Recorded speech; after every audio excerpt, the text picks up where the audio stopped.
Alright, for the most exclusive news on Marcus Too Much Johnson, check me out on MandatoryDefenseBoxing.com.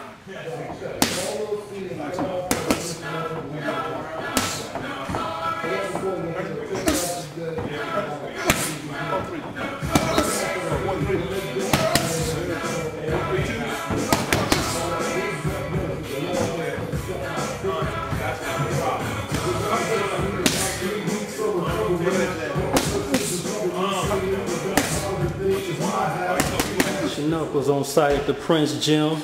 I'm here with rising super middleweight contender / prospect Marcus Too Much Johnson. Marcus, what's going on, man? Chilling, man. Chilling, trying to rest my hand, you know what I'm saying? Other than that, I'm just chilling, relaxing with my family, stuff like that. Just having a good time. Enjoying myself right now. All right. You're coming off an 8-round unanimous decision against Victor Villarreal. What's your assessment of that fight? You know, Victor was very tough, you know what I'm saying? But, you know, only reason it wasn't a knockout because, you know, my right hand, I was hesitant to throw it and everything like that. But other than that, man, I don't take nothing from the guy. He was tough. He made the fight a tough fight. So, I mean, all props to him, you know what I'm saying? But, you know, everybody who know me know I was not in, you know, 100%, you know, I had a handicap, but, you know, I have no excuses, you know what I'm saying? But the fight it was a good fight. I needed the rounds anyway, so I'm happy with my performance right now. All right. Well, you're known as a very good, fast-handed boxer puncher with real good hitting power. How do you feel coming off your debut fight with Showtime?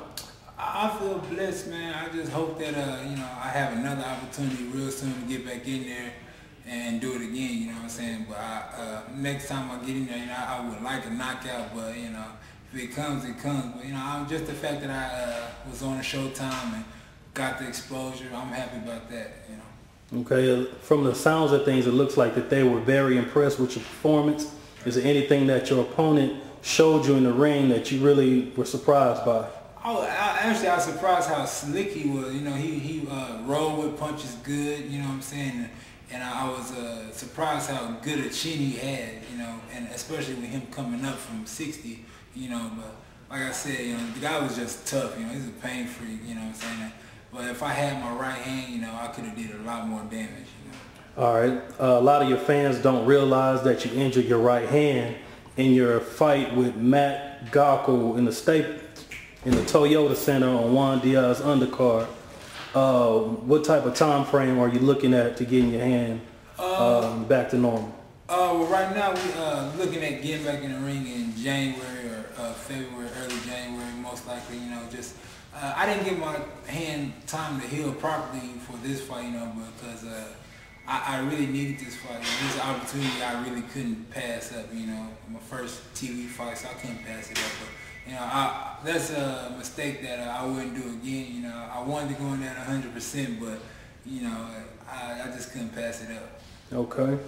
Well, you gave me a time frame as far as when you're looking at have your hand totally recovered from a punch you hit the guy with.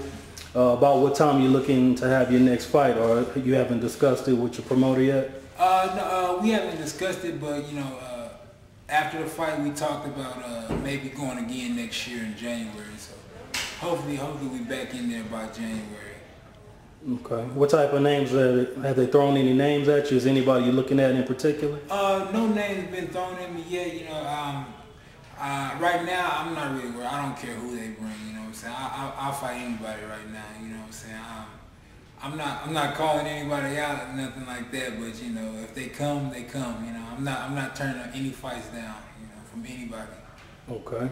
The 168-pound division is slowly becoming a hot division. You got the Super 6 World Classic beginning October 17th. What are your thoughts on those two up-and-coming fights with Jermaine Taylor versus Arthur Abraham, and you got Andre Durrell versus Carl Froch? I'm looking forward to watching both fights. You know, I really don't care who wins the fights. You know what I'm saying? Because I plan to fight whoever wins the whole tournament in the near future. So I'm just looking at it to see how they work. You know what I'm saying? I'm not picking any winners right now, but whoever wins the tournament, I would like to fight them in the near future.